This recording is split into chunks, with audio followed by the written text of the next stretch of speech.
Hello, good evening friends. तो आज हम लोग अपना एमसीक्यू सीरीज का सेकंड लेसन कर रहे हैं, ठीक है, सेकंड क्लास कर रहे हैं।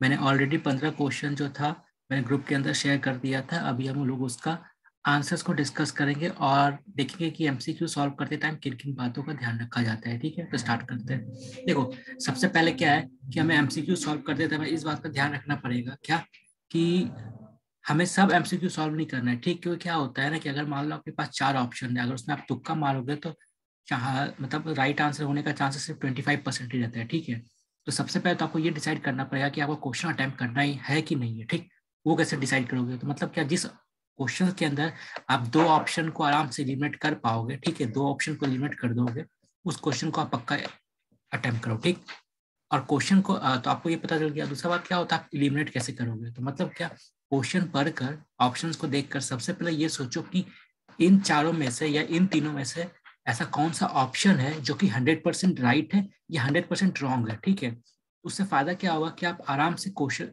ऑप्शंस को एलिमिनेट कर पाओगे और आपके पास कम चॉइस बचेगा, तो क्या होगा कि आपका राइट होने का चांसेस ज्यादा होगा। ठीक है, तो सबसे पहला क्वेश्चन खुद से पूछना है कि मुझे ये क्वेश्चन अटेम्प्ट करना है कि नहीं करना है। ठीक, सेकेंड क्वेश्चन ये करना है कि इनमें से सबसे 100% में किसके ऊपर श्योर हूँ कि होगा ही होगा या 100% किसके ऊपर श्योर हूँ कि नहीं होगा। ठीक है, तो बस ये क्वेश्चन है हमारा पहला वाला। ठीक, consider the following statements regarding the central vigilance commission. ठीक है, इट वाज ऑप्शन ए क्या बोल रहा है हमारा, statement 1, it was established in 1964 as a statutory body. ठीक है, second option, it was established on the recommendation of second administrative reforms commission. ठीक है, ऑप्शन 3 हमारा क्या बोल रहा है, its jurisdiction extends to members of the all India services serving in connection with the affair of union. ठीक, अब mainly क्या है क्वेश्चन क्या पूछा गया है, सेंट्रल विजिलेंस कमीशन। अगर आपने बेसिक बुक पढ़ा होगा ना, इंडियन पॉलिटी का हो गया, चाहे लक्ष्मीकांत हो गया, चाहे कोई भी, ठीक है, तो उसके अंदर आपने इस बॉडी के बारे में एक चीज तो पढ़ा होगा, क्या क्या ये जब बॉडी बना था, ठीक है, तो ये क्या था, एक एग्जीक्यूटिव बॉडी के रूप में इसको बनाया गया था। लेकिन बाद में क्या होता है, इसको आफ्टर मतलब 2003 के आसपास इसको फिर स्टैट्यूटरी बॉडी का दर्जा मिलता है लॉ बना के। ठीक है, तो मतलब क्या कि 1964 के अंदर जब बॉडी बना था तो स्टैट्यूटरी बॉडी नहीं था। ठीक है, उस समय इसके लिए कोई देखो, मेरा कॉन्स्टिट्यूशन के अंदर क्या होता है ना कि इंडिया के अंदर 3 टाइप का बॉडी होता है। ठीक है, 3 टाइप का बॉडी होता है। एक क्या होता है मेरा कॉन्स्टिट्यूशनल बॉडीज। कॉन्स्टिट्यूशनल बॉडीज वो होता है जिसके बारे में कॉन्स्टिट्यूशन के अंदर लिखा गया हो, जैसे example election commission of India हो गया हमारा, ठीक है, कंपाइलर जनरल ऑडिटर हो गया हमारा, ठीक, वो हो गया। एक होता है मेरा क्या, स्टैट्यूटरी बॉडी। वो बॉडी जिसको कि गवर्नमेंट ऑफ इंडिया ने लॉ बना के पार्लियामेंट से पास करके वो बॉडी बनाया, जैसे हमारा एनजीटी हो गया, 2010 में एक एक्ट पास हुआ था नेशनल ग्रीन ट्रिब्यूनल का, उसके बाद एक बॉडी बना हमारा, सेबी का एक्ट बना था, ठीक है, वो हमारा तब एक सेपरेट बॉडी बना, तो वो एग्जाम्पल हो गया हमारा स्टैट्यूटरी बॉडी का। ठीक है, एक क्या होता है हमारा एग्जीक्यूटिव बॉडी, मतलब क्या कि गवर्नमेंट ऑफ इंडिया ने उसको अपने ऐसे बना दिया नॉर्मली कैबिनेट से पास करके, जैसे एग्जाम्पल हमारा प्लानिंग कमीशन था। ठीक है, अभी हमारा नीति आयोग, क्योंकि नीति आयोग का ना तो कोई लॉ है, ठीक है, और ना ही उसके बारे में कुछ कॉन्स्टिट्यूशन में लिखा हुआ है। ठीक है, क्लियर है? तो मतलब क्या, ये सीबीसी जो था मेरा जब बना था उस टाइम ये मेरा स्टैट्यूटरी बॉडी नहीं था। इसका मतलब क्या, ऑप्शन 1 गलत है मेरा। ठीक है, क्लियर? अब लेकिन क्वेश्चन को लास्ट में क्या होता है कि ये देखते टाइम एक चीज ध्यान रखना है कि क्वेश्चन पूछा क्या गया है। ठीक है, यहाँ पे क्वेश्चन पूछा गया इनकरेक्ट। ठीक, इनकरेक्ट पूछा गया तो इसका मतलब क्या, ये इनकरेक्ट है मेरा। अगर ये मैं इनकरेक्ट है तो मतलब क्या कि ऑप्शन का ये पार्ट होगा ही होगा।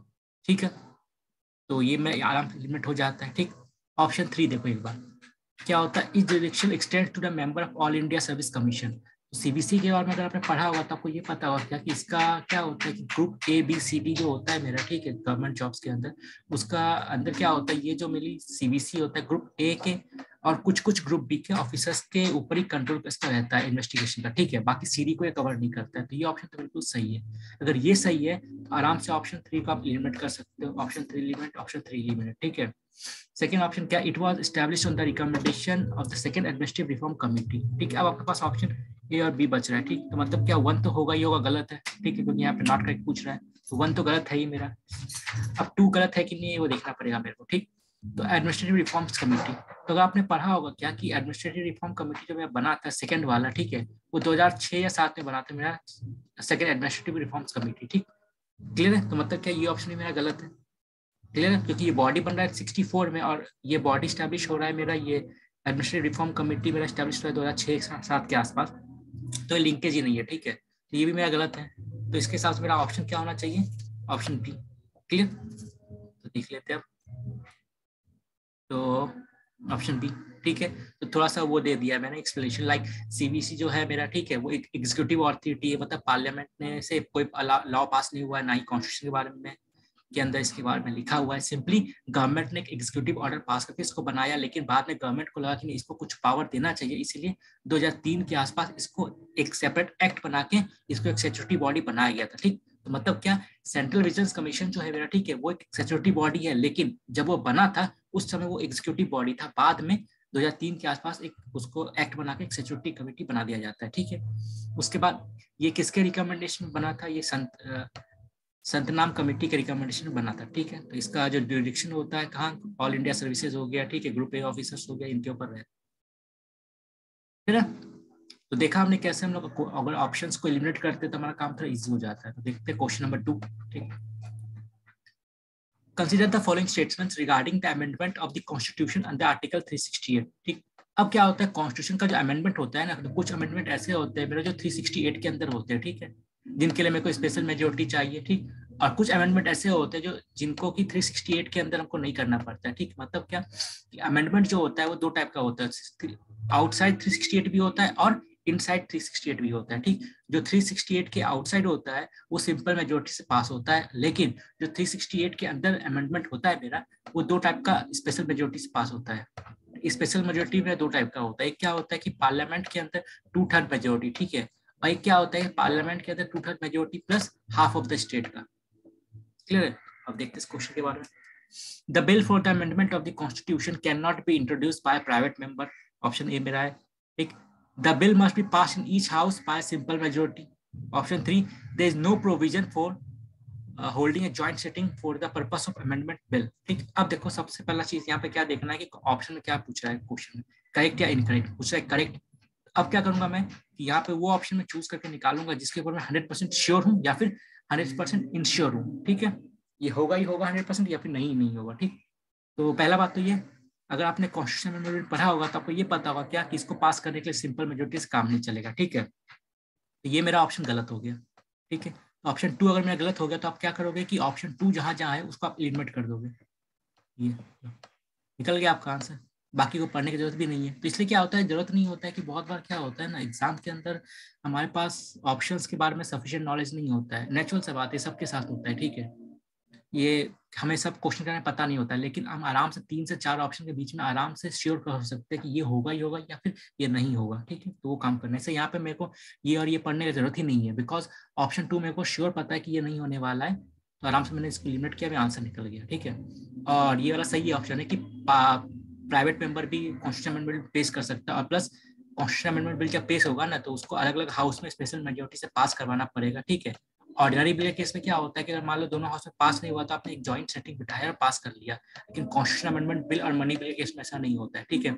उसको और मनी बिल तो छोड़ दिया जाए भी, ठीक है। कॉन्स्टिट्यूशन अमेंडमेंट बिल के अंदर क्या होता है कि दोनों हाउस से उसको स्पेशल मेजोरिटी से पास करवाना पड़ता है, मेजोरिटी के साथ, स्पेशल मेजोरिटी के साथ, ठीक है। तो ऑप्शन बी मेरा कितना सिंपल है, तो इसका एक्सप्लेनेशन मैंने दे दिया वहाँ पे, ठीक है। तो वही है, amendment of the initiated only say ये पार्लियामेंट में हो सकता है, कॉन्स्टिट्यूशन अमेंडमेंट बिल से पार्लियामेंट में पेश हो सकता है, स्टेट में पेश नहीं हो सकता है, ठीक है। इसको प्राइवेट मेंबर भी पेश कर सकता है, ठीक। उसके बाद दोनों हाउस में अपना स्पेशल मेजोरिटी से पास होना होता है सेपरेटली दोनों हाउस में, ठीक है। तो वही है। तो क्वेश्चन 3 देख लेते हैं हम लोग। ये नेटो के बारे में आजकल न्यूज भी बहुत चल रहा है कि रशिया और नेटो के बीच में कुछ इशू हो रहा है हमारा, ठीक है। देख लेते हैं इस क्वेश्चन को। तो NATO is a military alliance of all the countries bordered by the Atlantic Ocean, ठीक है। अब देखो क्वेश्चन के अंदर जब भी एक्सट्रीम स्टेटमेंट आता है लाइक ऑल हो गया, ठीक है, या ऑलवेज हो गया, कंटिन्यूअसली हो गया, तो थोड़ा कान खड़ा कर लेना, ठीक। तो क्या होता है, कुछ भी चीज हमेशा नहीं होता है, कुछ ना कुछ एक्सेप्शन रहता ही है। तो इस केस में क्या होता है, जब यहाँ पे क्वेश्चन में क्या बोला अटलांटिक ओशन, तो पहले नजर में तो मतलब पढ़ के इसको सही लगेगा, लेकिन हम लोग भूल जाते हैं कि ये मेरा अगर मान लिया जाए कि अटलांटिक कोस्ट है मेरा, ठीक है, ये मेरा मान लो कि यूएसए नॉर्थ अमेरिका है, ये साउथ अमेरिका है, ठीक है, और ये मेरा यूरोप का है, ठीक। तो मेनली क्या होता है, नेटो के जो मेंबर्स है ना वो मेनली वेस्ट नॉर्दर्न अमेरिका और वेस्टर्न यूपी के, मतलब यूपी बोलो सॉरी, वेस्टर्न हमारा यूरोपियन कंट्रीज है, ठीक। तो मेनली यूरोपियन कंट्रीज और नॉर्थ अमेरिका के बारे में, ठीक। इसमें क्या होता है कि हमारा साउथ अमेरिका के जो मेंबर्स है कंट्री वो नहीं है नेटो के मेंबर, ठीक है, क्योंकि वो उस तरह डेवलप्ड भी नहीं है और प्लस उनका कुछ इतना इशू भी नहीं है, ठीक है। तो मेनली क्या कि अगर यहाँ पे क्वेश्चन ही होता है नॉर्थ अमेरिका, सब ठीक होता है, क्योंकि अटलांटिक ओशन का नाम जब दे रहे हैं यहाँ पे, तो अटलांटिक ओशन में क्या हो रहा है, ये देखो यहाँ पे नॉर्थ अमेरिका भी आ रहा है अटलांटिक ओशन में, ये मेरा यूरोप भी आ रहा है, ठीक, ये हमारा साउथ अमेरिका भी आ रहा है, ये हमारा साउथ अफ्रीका भी आ रहा है, ठीक है। तो ये दोनों कंट्री का तो कोई मेंबर है नहीं नेटो के अंदर, तो ये स्टेटमेंट तो मेरा गलत हो जाएगा, ठीक है। ये गलत है, मेरा 1 गलत है, तो मेरा ये इलिमिनेट हो गया और ये इलिमिनेट हो गया। ऑप्शन 2 देखते हैं। It is based on the principal that an attack against one, तो मतलब क्या होता है, ये जो नेटो जो ग्रुप है क्या काम कैसे करता है, इसके अंदर टोटल 30 मेंबर्स है हमारे, ठीक है। वो काम ऐसे करता है कि अगर मान लो किसी कंट्री ने इन 30 में से किसी एक के ऊपर भी अटैक कर दिया ना, तो इनका प्रोटोकॉल ये कहता है कि भैया आप एक के ऊपर अटैक किया तो हमारे सबके ऊपर अटैक किया है, ठीक है। क्लियर। ऐसी फैमिली होता है तो क्या होता है, फैमिली मान लो 10 लोग रह रहे हैं, ठीक है, तो ये होता है ना कि भैया मेरे एक फैमिली मेंबर को मारा है, मतलब क्या पूरा फैमिली उसके साथ अगेंस्ट लड़ेगा उस इंसान के। सेम चीज यहाँ पर भी क्या, कि ये लोग मतलब म्यूचुअल मतलब काम करता है, मतलब क्या आपने किसी एक के ऊपर अटैक किया तो मतलब सबके ऊपर अटैक किया, सब उसके फेवर में आके खड़े होकर आपके साथ लड़ाई करेंगे फिर। तो बी ऑप्शन। तो एक्सप्लेनेशन देख लेते थोड़ा सा। NATO is a military alliance of countries from Europe and North America, जो मैंने बताया। It provided link between western countries to two continent, ठीक है। तो इसके अंदर क्या होता है, जो भी डिसीजन लिया जाता है कॉन्सेंस के साथ होता है, मतलब क्या 30 मेंबर है, ठीक है। तो कोई भी अगर डिसीजन लेगा तो क्या होगा, 30 के 30 को हाँ बोलना पड़ेगा। अगर 30 में से 29 ने हाँ बोला और एक ने ना बोला, तो वो डिसीजन पास नहीं होगा और वो काम नेटो नहीं करेगा, ठीक है। तो मतलब क्या 100% लोग को सबको मतलब मनाना चाहिए, ठीक है। तो उस टाइप का होता है कि मतलब क्या एक के ऊपर अटैक किया तो मतलब सबके ऊपर अटैक किया, ऐसे मानते हैं ये लोग। तो क्वेश्चन नंबर 4 देखते हैं। Consider the following statements related to the agriculture export from India. India has remained a net exporter of agriculture products since 1991 LPG reform. मतलब 1991 में जो रिफॉर्म लिया गया था इंडियन गवर्नमेंट के द्वारा, उसके बाद से क्या अभी तक कंटिन्यूअसली इंडिया ने क्या एक्सपोर्ट किया है एग्रीकल्चर को। मतलब हमारा एक क्या होता है एक्सपोर्ट, एक होता है इम्पोर्ट, एक होता है नेट एक्सपोर्ट, ठीक है। मतलब क्या कि जब हम बात करते हैं एक्सपोर्ट का और इम्पोर्ट का, एक्सपोर्ट मतलब क्या कुछ भी चीज बाहर भेजना, बेचना। इंपोर्ट मतलब क्या, बाहर से कुछ भी मंगाना, ठीक है।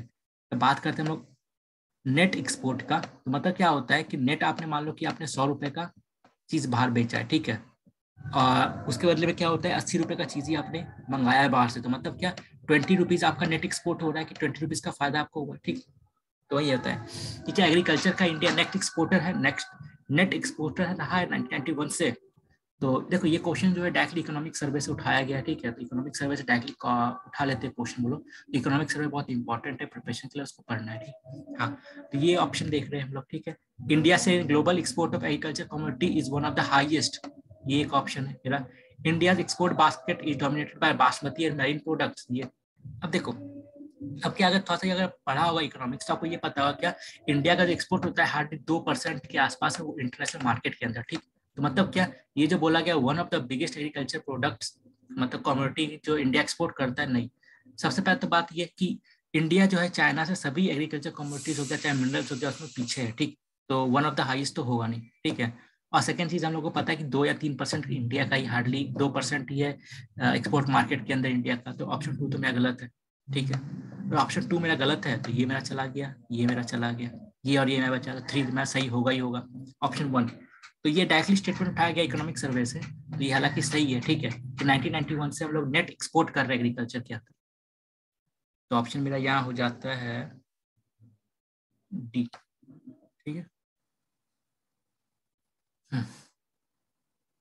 ये वाला 2% के आसपास है इंडिया का एग्रीकल्चर एक्सपोर्ट, तो वन ऑफ द हाईएस्ट तो नहीं होगा ना इसका, तो गलत है। आ जाते हैं क्वेश्चन नंबर 5 के ऊपर, ये प्रेसिडेंट रूल के बारे में, ठीक है। Imposition of president rule in a state. अब देखो मैंने बताया था क्या कि जो इमरजेंसी में लगता है, नॉर्मल पे तो हम लोग क्या बोलते हैं, नॉर्मल लैंग्वेज में इमरजेंसी लगा है, ठीक है, या फिर इमरजेंसी है। लेकिन क्या होता है इमरजेंसी में 3 नेशनल इमरजेंसी, ठीक है, जो कि आर्टिकल 352 के अंदर में आता है। सेकेंड मेरा क्या होता है स्टेट इमरजेंसी, जिसको हम लोग बोलते हैं प्रेसिडेंट रूल, ठीक है। और थर्ड मेरा क्या होता है फाइनेंशियल इमरजेंसी, ठीक है। अब क्या होता है नेशनल इमरजेंसी जो मुझे लगता है ना, इसका 2 कंडीशन होता है। एक क्या कि मान लो किसी दूसरे कंट्री ने इंडिया के ऊपर अटैक कर दिया, उस केस में ये लगाते हैं। सेकंड क्या कि अगर मान लिया जाए इंडिया के अंदर कोई ग्रुप ऑफ पीपल उन्होंने मतलब गवर्नमेंट के खिलाफ आर्म रिविलियन कर दिया, हथियार उठा लिया, तो उस केस में लग सकता है। क्लियर है, नेशनल इमरजेंसी। सेकंड क्या होता है कि मेरा स्टेट इमरजेंसी है प्रेसिडेंट रूल, ठीक। तो इसको बहुत सारा कंडीशन होता है। तो जैसे एग्जांपल अगर मान लो हंग असेंबली हो गया या फिर गवर्नमेंट के पास कोई गवर्नमेंट का रिजाइन हो गया वहाँ पे, ठीक है, तो उस केस में स्टेट में लगाया जाता है इमरजेंसी, या फिर कॉन्स्टिट्यूशन को फॉलो अप नहीं हो रहा है वहाँ पे, उस केस में लगाया जा सकता है।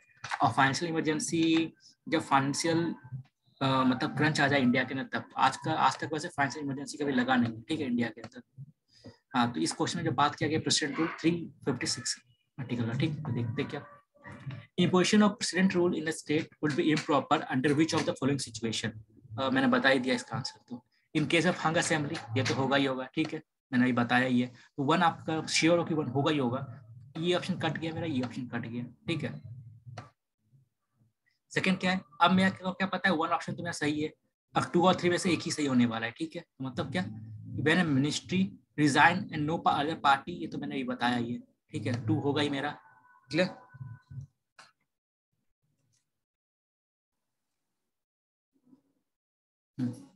तो इस और इस केस में हम लोग लगा सकते हैं, ठीक है। इस और इस केस में 1 और 2 वाले केस में इमरजेंसी हम लोग इस प्रेसिडेंट रूल लगा सकते हैं, ठीक है।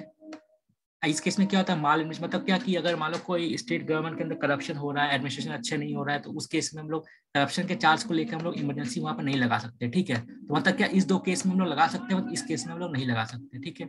अब देखते हैं क्या पूछा है क्वेश्चन के अंदर, इम्प्रॉपर। तो किस केस में इम्प्रॉपर होगा लगाना, मतलब क्या किस केस में गलत होगा लगाना, तो मतलब इस केस में और इस केस में तो सही है लगाना, ठीक है, लेकिन इस केस में गलत है। ये क्वेश्चन में क्या इम्प्रॉपर पूछा है, इसलिए आंसर क्या होगा मेरा 3 होगा। अगर प्रॉपर वो लोग पूछता तो ये होता, क्लियर है। मतलब क्या कि क्वेश्चन में क्या पूछा गया है आपका कि किस केस में इम्प्रॉपर होगा लगाना, किस केस में गलत, प्रेसिडेंट रूल किस केस में लगाना गलत होगा। इस केस में सही है लगता है, इस केस में भी लगता है, लेकिन 3 वाले केस में क्या होता है, नहीं लगता है, ठीक है।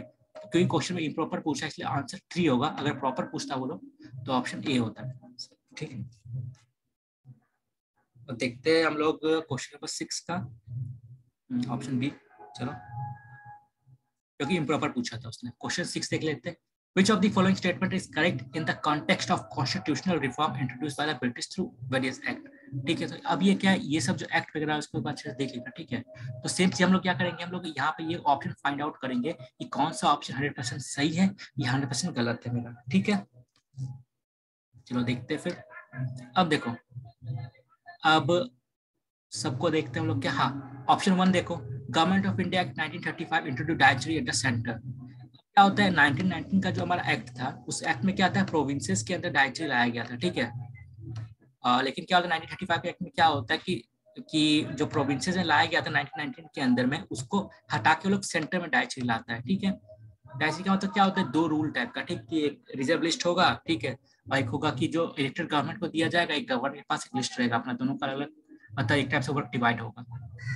जैसे आज के टाइम में दिल्ली गवर्नमेंट का ले लो, ठीक है। जैसे एग्जांपल एलजी जो होता है वो क्या होता है, उसके पास लैंड हुआ, सर्विस हुआ, ठीक है, पुलिस हो गया, ये सब एलजी के पास होता है, बाकी सब स्टेट गवर्नमेंट के पास होता है, ठीक। तो एक तरह से 2 सिस्टम हो गया ना यहाँ पर, डायरेक्टरी इसको बोल सकते हैं हम लोग टाइप से, ठीक। तो सेम चीज ये डायरेक्टरी सिस्टम भी यहाँ पे था, इस सेंटर के अंदर 2 लिस्ट लाया गया था, ठीक है। तो ऑप्शन 1 सही है। अगर ऑप्शन 1 सही है मेरा, तो क्या हुआ, मैं जो सीएयू एलिमिनेट हो गया मेरा, ठीक है। अब ये देखते हैं, हाँ, अब ये 1992 में तो आया ही गया था बजट वाला, ठीक है, क्लियर है, तो छोड़ो। लेकिन आपको ये पता होगा क्या कि 1919 में जो कॉमनल रिप्रेजेंटेशन आया था 1909 में, वो सिर्फ आया था किसके लिए, मुस्लिम्स के लिए, ठीक है।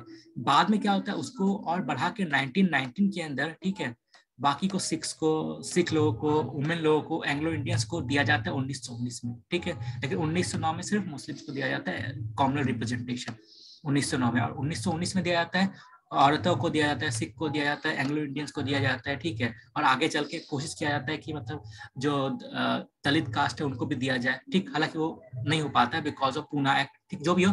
तो इस केस में ये 1919 9 नहीं होगा, 1919 होता तब सही होता। तो मतलब क्या, ये ऑप्शन 2 मेरा गलत है, ऑप्शन 2 गलत है, तो हटाओ ऑप्शन 2, निकल गया आंसर मेरा बी, ठीक। और ये ऑप्शन तो सही है कि 1992 में बजट को डिस्कस करने का पावर मिला था, ठीक है। लेकिन ये नहीं भी पता तो कोई बात नहीं, हम लोग को तो आंसर निकल गया। देखो, नॉलेज गेन करना क्या होता है, वो प्री एग्जाम होता है, ठीक है। लेकिन जब आप एग्जाम में बैठे हो तो आपको नॉलेज शो नहीं करना है, ठीक है, आपको नॉलेज इंप्लीमेंट करना है, क्लियर, जिससे कि मार्क्स हो सके। तो आगे देखते हैं। तो हो गया इसका आंसर बी, सही है। चलो, तो मैंने कुछ प्रोविजन डाल दिया था। 1935 के एक्ट में क्या हुआ था कि इंडिया बर्मा को सेपरेट किया गया था। पहले जो बर्मा था वो इंडिया का ही पार्ट था, ठीक है, म्यांमार प्रेजेंट डे का, उसको सेपरेट किया गया हमारा, ठीक है। ये सब चीज था, देख लेना अपना। 19 का भी एक्ट मैंने यहाँ पे दे दिया है कि क्या क्या था, 1982 का भी दे दिया मैंने, ठीक है। तो क्वेश्चन नंबर 7 देखते हैं फिर। Which of the following directive principles were added through Constitutional Amendment Act? तो इसमें ये पूछा गया, ये कॉन्स्टिट्यूशन मेरा डीपीएसपी जो मेरा है, ठीक है, तो इनमें से कौन कौन सा डीपीएसपी मेरा जो है वो बाद में अमेंडमेंट करके डाला गया, ठीक है। तो मेनली डीपीएसपी को देखा जाए तो अमेंडमेंट मेरा 42nd अमेंडमेंट से कुछ डीपीएसपी डाला गया था, कुछ मेरा 86 से डाला गया था। देखते हैं, तो वही चीज देखें क्या, किसके ऊपर आप श्योर हो 100%, किसके ऊपर इनश्योर हो, ठीक है। To promote equal justice and to provide legal aid to the poor, ठीक है, ये हो गया 1।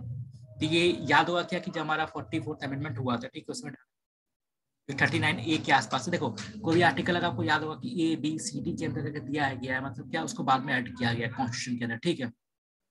1 होगा ये वाला। अच्छा देखो, मान लो इसमें कुछ नहीं पता है, ठीक है, लेकिन अगर आपने अच्छे डीपीएससी पढ़ा होगा आपने, ठीक है, तो आपको एक चीज देखने को मिलता है क्या कि न्यूट्रिशन स्टैंडर्ड को, स्टैंडर्ड ऑफ लिविंग को इम्प्रूव करना, न्यूट्रिशन को इम्प्रूव करना, ये तो खैर है ही, ठीक है ना। शायद 46 से लेकर 48 के बीच में, 46 में होगा शायद, देख लेंगे हम लोग, ठीक है। मैं तो जो भी हो, तो फोर्थ क्या है, ये तो ऑलरेडी मेन कॉन्स्टिट्यूशन पार्ट था, कॉन्स्टिट्यूशन का जो मेन कॉन्स्टिट्यूशन है हमारा ओरिजिनल कॉन्स्टिट्यूशन, उसका ये पार्ट है, ये मेरे को पता है, 100% श्योर हूँ इसके बाद। इसका मैं श्योर तो मतलब क्या कि इसको बाद में तो ऐड नहीं किया गया है अमेंडमेंट के थ्रू, क्योंकि ओरिजिनल कॉन्स्टिट्यूशन का पार्ट है। ये तो गलत होगा मेरा इस लिस्ट में, तो ऑप्शन 4 में काटूंगा, निकल गया मेरा आंसर। इन तीनों को बाद में ऐड किया गया है। 47 मैंने बोला ना, 46 से लेकर 48 के बीच में। एग्जैक्ट आर्टिकल याद रखना इंपॉर्टेंट नहीं है, ठीक है, क्योंकि यूपीएससी के अंदर एग्जैक्ट आर्टिकल वो लोग नहीं पूछता, लोग कंटेंट पूछता है। वो कंटेंट पता होना चाहिए कि प्रीएम्बल का क्या कंटेंट है, फंडामेंटल राइट्स का क्या कंटेंट है, डीपीएसपी का क्या कंटेंट है, फंडामेंटल ड्यूटी का क्या कॉन्सेप्ट है, कॉन्सेप्ट होना चाहिए। क्लियर? तो ये बात है, अगर आपको ये पता है कि तो बस ऑप्शन निकल गया इजिली, बाकी 3 ऑप्शन को देखना भी नहीं पड़ा। अब देख लेते question number 8। Which of the following fundamental rights are available to only citizen? ये मैंने लास्ट दिन भी क्वेश्चन किया था, इसी टाइप का था, सिमिलर। मतलब क्या कि टोटल मेरा फंडामेंटल राइट्स होता है मेरा 14 से लेकर 35। उसमें क्या होता है कि मेरा मेनली 2 टाइप का राइट्स होता है। एक क्या होता है राइट्स जो कि सबके लिए है, यूनिवर्सल हो, चाहे वो मतलब इंडियन हो चाहे फॉरेनर हो, सबको वो राइट्स मिलेगा। कुछ क्या होता है, कुछ राइट्स सिर्फ इंडियंस को ही मिलेगा, ठीक है। जैसे एग्जांपल आर्टिकल 15, 16, 19 जैसे फ्रीडम ऑफ स्पीच वगैरह आता है, फिर 29, ठीक है, और 30। ये जो मेरा 5 आर्टिकल है ना, ये सिर्फ और सिर्फ इंडियंस के लिए है, ठीक है। और बाकी जो आर्टिकल्स है वो बाकी जो फंडामेंटल राइट्स है वो यूनिवर्सल, मतलब फॉरेनर्स को वो चीज मिलेगा। जैसे एग्जांपल ले लिया जाए, राइट टू प्राइवेसी तो फॉरेनर्स के पास भी है। राइट टू एजुकेशन तो फॉरेनर का बच्चा इंडिया के अंदर रह रहा है, फॉरेनर का मतलब, तो वो भी उसके पास राइट टू एजुकेशन का है। क्यों? क्योंकि आर्टिकल 21 के अंदर आता है राइट टू एजुकेशन, और वो यूनिवर्सल है, इसका पार्ट नहीं है। तो आर्टिकल 15, 16, 19, 29, 30, ये जो 5 आर्टिकल है ये सिर्फ और सिर्फ इंडियंस के लिए है, ठीक है। तो क्वेश्चन में वही पूछ रहा है कि ओनली टू इंडियंस। तो देखते हैं कि इन 5 में कौन कौन सा ये आता है। Prohibition of discrimination on the ground of religion, race, इतना बर्थ, ठीक है। तो ये तो नेचुरल सा बात है क्या, ये तो सिर्फ इंडियंस के लिए। क्यों? क्योंकि ये मेरा आर्टिकल कहीं ना कहीं 15 के अंदर आ रहा है कि सरकार जो है किसी को जात के नाम पे, धर्म के नाम पे, जेंडर के नाम पे, प्लेस ऑफ बर्थ के नाम पे डिस्क्रिमिनेट नहीं कर सकती। ये तो सही है मेरा, ठीक है। तो 1 तो होगा ही होगा मेरा, ठीक। फ्रीडम ऑफ प्रोफेशन, ये जो है आर्टिकल 19 का पार्ट है, ठीक है, तो ये भी है ही, क्लियर। तो मेरा 2 होगा ही होगा, ठीक है। अब देख लेते हैं क्या, right of minorities to establish administrative education institution, ये आर्टिकल 29 का बात है, ठीक है, क्लियर है। और अगर मान लिया जाए आपको नहीं भी पता है ना कुछ भी, हटाओ ये सब चीज, ठीक है। वो खाली ये पता होना चाहिए कि ये 15, 16, सॉरी हाँ 15, 16, 29, 30, ठीक। इसमें क्या है कि prohibition of tariff traffic in human being and forced labour. तो कहीं ना कहीं आर्टिकल मेरा 23 या 24 में आता है राइट टू एक्सप्लॉयटेशन के अंदर, ठीक है। तो दूर दूर तक 19 के बाद मेरा क्या है, डायरेक्ट 29 है, ठीक। और ये कहीं ना मैं 23 या 24 में पढ़ रहा है ट्रैफिक वाला, ये तो भाई सिर्फ इंडियंस के लिए नहीं है, ठीक है। नेचुरल सा बात है क्या, ये सिर्फ इंडियंस के लिए नहीं है, फॉरेनर्स के लिए भी है, ये यूनिवर्सल है।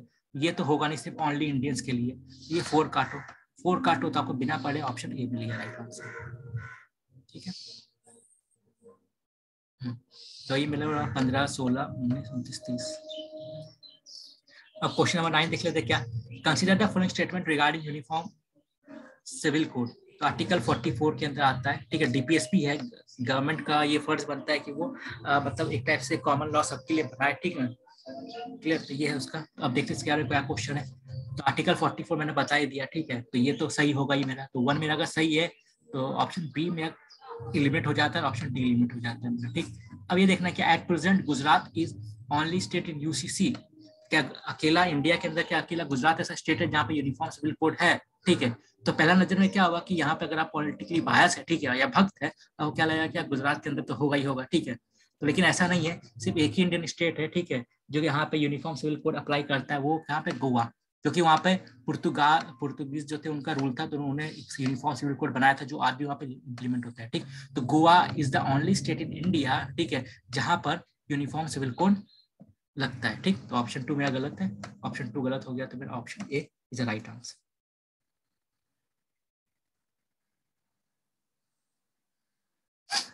तो Goa is the only state in India that has uniform civil code, ठीक। देख लेते हैं हम लोग।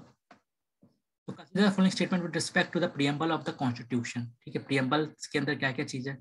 The preamble was enacted before the rest of the constitution was enacted by the constitution assembly. तो आपने प्रीएम्बल चैप्टर पढ़ा होगा तो आपको ये चीज पता होगा क्या कि जो प्रीएम्बल हमारा इंडियन कॉन्स्टिट्यूशन लिखा गया ना, वो आई थिंक 23rd पार्ट के अंदर आता है, ठीक है। मतलब क्या पार्ट 1 लिखा गया, पार्ट 2 लिखा गया, फिर लास्ट पार्ट 23 लिखा गया, ठीक है। तो मतलब क्या ये पूरा कॉन्स्टिट्यूशन लिखने के बाद लास्ट में प्रीएम्बल को लिखा गया था, ठीक है। तो ये तो ऑप्शन फिर गलत हो जाता है, क्योंकि आफ्टर होगा, बिफोर नहीं होगा। क्लियर है? तो ऑप्शन 1 गलत मेरा। करेक्ट पूछा है तो ऑप्शन 1 गलत है, तो ऑप्शन 1 जहां जाए मैं एलिमिनेट कर दूंगा उसको, ठीक है। तो preamble is based on objective resolution, ये तो सबको पता है, ठीक है। तो ऑप्शन 2 मेरा बी सही हो गया। तो 10 का बी है मेरा। कुछ है नेक्स्ट करने के लिए इसमें। हाँ, क्वेश्चन नंबर 11, ठीक। तो देखते हैं 11।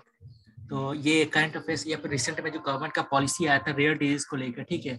रेयर डिजीज क्या होता है, ऐसा कोई फिक्स्ड इसका क्राइटेरिया डेफिनेशन नहीं होता है, बस ये मान के चलते क्या होता है, रेयर डिजीज ऐसा डिजीज होता है जो कि बहुत ही कम लोगों को प्रभावित करता है, ठीक। और ज्यादातर जो रेयर डिजीज होते हैं वो जेनेटिक होते हैं, ठीक है। इसी कारण क्या होता है, ये बहुत ही कम लोगों को प्रभावित करता है, और कहीं ना कहीं ये हेल्थ एंड हाइजीन से रिलेटेड डिजीज होता है और बहुत कम लोगों को प्रभावित करता है। इसलिए क्या होता है कि सिंपल सा बात है क्या कि अगर कम लोगों को कोई डिजीज प्रभावित कर रहा है तो उसके ऊपर कोई कंपनी रिसर्च क्यों करेगा, क्योंकि उसको पता होता है रिसर्च में करूंगा, मान लो मेडिसिन मैंने बना भी लिया तो मेरा जो मार्केट है बहुत कम है, ठीक है। इसलिए क्या होता है कि ज्यादातर जो फार्मास्यूटिकल कंपनीज है मेरा, वो रेयर डिजीज को इग्नोर करते हैं, बिकॉज यहाँ पे उनको प्रॉफिट नहीं मिलता है, ठीक है। क्योंकि जितना वो लोग रिसर्च करेगा, ये करेगा, उसके कंपेयर में यहाँ पे उनका मार्केट या फिर उतना खरीदने वाले उनका डिमांड नहीं है, ठीक है। तो गवर्नमेंट ऑफ इंडिया ने हाल ही फिलहाल में नेशनल रेयर डिजीज पॉलिसी लाया था, ठीक है। तो अब देखते हैं क्या option. It clearly provides a definition of the rare disease, option 1। It provides for setting up a digital platform for collecting voluntary individual contribution, ठीक। Option 3, it provides for a treatment of rare disease under the Ayushman Bharat scheme, ठीक है। अब mainly क्या मैंने बता ही दिया क्या कोई इसका डेफिनेशन नहीं है फिक्स, ठीक है। तो इसके अंदर में यहाँ पर मतलब आंसर आ गया कि ऑप्शन 1 तो मेरा गलत होगा ही होगा, क्योंकि कोई डेफिनेशन इसका फिक्स नहीं होता रेयर डिजीज का क्या होता है, ठीक है। तो ये मेरा कट गया, ऑप्शन 1 जहां जाए ये कट गया, ये बचा। 2 तो मेरा सही है ही, ठीक है, यहाँ क्लियर। ये it provide for treatment of the rare disease under Ayushman Bharat scheme, ये गलत है मेरा, क्योंकि ये राष्ट्रीय आरोग्य निधि के अंदर में होता है, आयुष्मान भारत स्कीम के अंदर में नहीं होता इसका, ठीक है। तो सी मेरा गलत होता है, ऑप्शन बी मेरा सही हो जाएगा यहाँ पे। तो financial support for treatment of rare disease is propose under the umbrella scheme of Rashtriya Arogya निधि, ठीक है, क्लियर। इसलिए ऑप्शन 3 मेरा गलत हो गया। अब देखते हैं क्वेश्चन नंबर 12 का। तो which of the following provisions can be amended bye simple majority of the parliament without the consent of state, ठीक। तो मैंने बताया था क्या कि अमेंडमेंट क्या होता है, मैं 3 टाइप का होता है। क्या होता है सिंपल मेजोरिटी, मतलब क्या जितने लोग प्रेजेंट है उसमें से 50% लोगों ने हाँ बोल दिया तो बिल पास, ठीक है। दूसरा क्या होता है स्पेशल मेजोरिटी, मतलब क्या तो पार्लियामेंट का 2/3 मेजोरिटी जितना प्रेजेंट है उसको बोलना चाहिए हाँ। थर्ड क्या होता है कि पार्लियामेंट का special majority plus half of the state का परमिशन लेना, ठीक है। तो क्वेश्चन में ये पूछा गया कि स्पेशल मेजोरिटी जो मेरा 2 टाइप का होता है, ठीक है, उसमें से ऐसा कौन सा स्पेशल, इन सब में से कौन सा ऐसा अमेंडमेंट करने के लिए हम लोग को स्पेशल मेजोरिटी करना पड़ेगा, इसके अंदर कि पार्लियामेंट के अंदर special majority plus half of the Indian state से हम लोग को पास आउट करवाना पड़ेगा बिल। जैसे हमारा जीएसटी था, ठीक है। जीएसटी क्या था कि हम लोग को पार्लियामेंट के अंदर दोनों हाउस से स्पेशल मेजोरिटी से पास करवाना पड़ा था, क्लियर। उसके बाद क्या करना पड़ा था, हाफ ऑफ द स्टेट्स, ठीक है, उसको भी पास करना पड़ा था, तब जाके जीएसटी इंप्लीमेंट हुआ था, क्योंकि वो कॉन्स्टिट्यूशन अमेंडमेंट था जो कहीं ना कहीं जो फेडरल स्ट्रक्चर है उसमें चेंजेस ला रहा था, ठीक है। तो देखते हैं हम लोग क्या, तो इसके अंदर क्या क्या मेरा होगा, अब देखो यहाँ पे, ठीक। अब rules and procedure in parliament, parliament के अंदर क्या रूल होगा नहीं होगा तो उसको स्टेट का क्या मतलब है, ठीक है, मतलब क्या आप खुद सोचो इस चीज को क्या, कि पार्लियामेंट के अंदर क्या रूल्स होना चाहिए नहीं होना चाहिए, ठीक है, उसमें अगर कुछ चेंजेस लाना है, ठीक, तो स्टेट से बिल पास करवाने का कोई लॉजिक बन रहा है नहीं, तो नेचुरल सा बात है थोड़ा सा लॉजिक लगाओगे तो ये ऑप्शन कट जाएगा मेरा, ये कट गया तो मेरा ये हट गया, ठीक है, और ये हट गया मेरा, ठीक है। अब देखते हैं ये वाला, ठीक, फंडामेंटल राइट्स बेसिक स्ट्रक्चर का पार्ट है इसलिए भैया तो करना ही पड़ेगा, परमिशन लेना पड़ेगा, परमिशन लेना ही पड़ेगा, 2-3 तो मेरा होगा ही होगा, तो मतलब 2-3 कहाँ पे मेरा सी के अंदर, क्लियर है, तो ये मेरा ऑप्शन सी, क्योंकि ये बेसिक स्ट्रक्चर का पार्ट है और बेसिक स्ट्रक्चर को चेंज लाने के लिए आपको स्पेशल मेजॉरिटी चाहिए।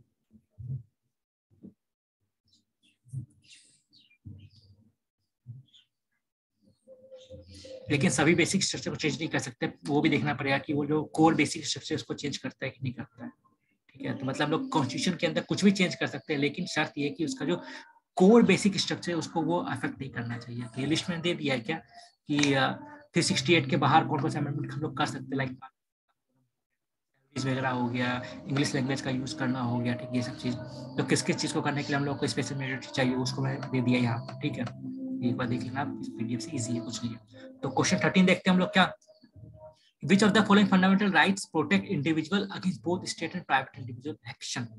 तो 17, 23, 24, ठीक, अब देखो इस क्वेश्चन में क्या पूछा गया है, मेनली क्या होता है कि फंडामेंटल राइट्स होता है, ठीक, इसके अंदर क्या हो रहा है कि जैसे एग्जांपल ले लिया जाए, इसके अंदर दो टाइप का फंडामेंटल राइट्स होता है, एक क्या होता है कि आपको सिर्फ स्टेट देगा, मतलब गवर्नमेंट से आपको फंडामेंटल राइट्स मिलेगा, ठीक है, सिर्फ गवर्नमेंट को आपको करना पड़ेगा, गवर्नमेंट वो करेगा। दूसरा क्या होता है जो कि सब करेगा, चाहे वो प्राइवेट सेक्टर हो चाहे गवर्नमेंट सेक्टर हो, सब करेगा, ठीक, जैसे एग्जाम्पल ले लिया जाए इक्वलिटी इन अपॉइंटमेंट हो गया, लाइक रिजर्वेशन जो आर्टिकल 16 के अंदर दिया जाता है, ठीक है, तो मेनली क्या स्टेट सिर्फ दे सकता है, स्टेट के सामने सिर्फ एक टाइप से जो डिस्क्रिमिनेशन होता है उसको लेके आप रिजर्वेशन स्टेट का फर्ज होता है, वो कहीं ना कहीं आपका वो हो जाता है, ठीक है।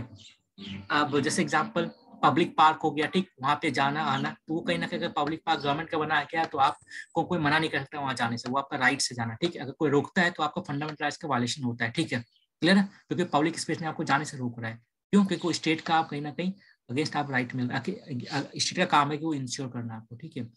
तो सिर्फ क्या होता है, मान लो कोई बड़ा होटल है, ठीक है, आप वहां पे घुसना चाहो, या बड़ा कोई मतलब रिजॉर्ट है वहां घुसना चाहो और वो मना कर दे घुसने से आपको, ठीक है, तो वहां पे आप फंडामेंटल राइट्स ये नहीं बोल सकते हो कि मेरा जो होता है कहीं ना कहीं डिस्क्रिमिनेट कर रहा है, नहीं जाने दे रहा है, फ्रीडम ऑफ मूवमेंट का मैं एक्सप्लोइटेशन कर रहा है, वो नहीं कर बता सकते हो, क्यों, क्योंकि प्राइवेट सेक्टर के अगेंस्ट में, ठीक है। तो फंडामेंटल राइट जो होता है वो दो टाइप का होता है, क्या होता है स्टेट के खिलाफ आप ले सकते हो, एक होता है प्राइवेट सेक्टर के खिलाफ ले सकते हो, ठीक है। इसमें से ये पूछ रहा है कि ऐसा कौन कौन सा राइट्स है जो कि स्टेट और प्राइवेट इंडिविजुअल आपको दोनों देगा, ठीक है। तो देखते हैं क्या 17 क्या अनटचेबिलिटी, चाहे वो गवर्नमेंट ऑफिस हो चाहे प्राइवेट ऑफिस हो, ठीक है, आप अनटचेबिलिटी कहीं भी प्रैक्टिस नहीं कर सकते हो, क्लियर है इसका, क्लियर ऐसा, तो ऑप्शन 1 तो मेरा होगा ही होगा, ये कट गया। फिर आर्टिकल 23 मतलब वही चाइल्ड लेबर वाला, ठीक है, ह्यूमन ट्रैफिकिंग वाला, 23, 24, तो चाइल्ड लेबर ह्यूमन ट्रैफिकिंग, ऐसा नहीं सिर्फ गवर्नमेंट के अंदर ही चाइल्ड लेबर पे एबॉलिशन होगा, पूरे कंट्री के अंदर चाहे प्राइवेट सेक्टर भी क्यों ना हो, ठीक है, तो ऑप्शन 324 भी होगा ह्यूमन ट्रैफिकिंग। ऐसा थोड़ी गवर्नमेंट के अंदर ही सिर्फ मतलब ह्यूमन एक्सप्लॉयटेशन को बंद किया गया, प्राइवेट सेक्टर के अंदर बंद किया गया, तो ये जो तीनों आर्टिकल ये क्या होता है कि आपको गवर्नमेंट एक्शन से और प्राइवेट सेक्टर के एक्शन से या इंडिविजुअल के एक्शन से भी प्रोटेक्शन देता है, ठीक है, ये तीनों यहाँ पे सही है मेरा। तो अगला क्वेश्चन देखते हैं हम लोग फिर डी, तो next question, which of the following statements regarding the goods and services tax, थोड़ा देर पहले एक्सप्लेन किया ही था, आ ही गया, ठीक है, it is a constitutional body establish under, बताया था, ठीक है, तो ये तो होगा ही होगा क्योंकि थोड़ा देर पहले ही मैंने बताया था क्या कि हमारा कॉन्स्टिट्यूशन के अंदर अमेंडमेंट करके इसको लाया गया था, तो ऑप्शन 1 तो मेरा सही होगा ही, ठीक है, ऑप्शन 1 अगर मेरा सही है तो सी मेरा कट गया, क्लियर है।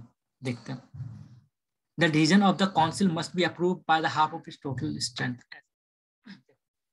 काउंसिल के अंदर क्या होता है ना, कोई भी डिसीजन अगर पास करना होता है तो उसको 2/3 मेजोरिटी चाहिए पास करने की, ठीक है, ठीक है, ये तो हाफ ऑफ द स्टेट तो होगा नहीं, half of the total state, तो ये गलत है मेरा, 2 अगर मेरा गलत है तो ये मेरा एलिमिनेट हो गया, ये मेरा एलिमिनेट हो गया, 3 मेरे को पढ़ना भी नहीं है, ठीक है, क्योंकि ऑप्शन मेरा आ गया, ठीक है।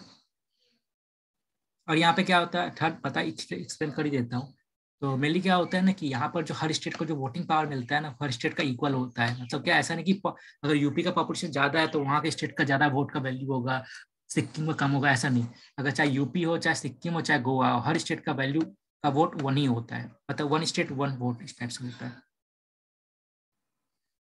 तो वही होता है, every decision of the council is to be taken by majority of not less than 3/4, ठीक है। तो 2/3 नहीं, सॉरी, हाँ बता देता हूँ क्या। देखो इसमें क्या होता है, वोटिंग पावर जो होता है जीएसटी काउंसिल के अंदर, जो वोटिंग पावर होता है ना, वो 2/3 होता है। मतलब क्या कि 1/3 जो वोट होता है वो सेंट्रल गवर्नमेंट के पास होता है, ठीक है।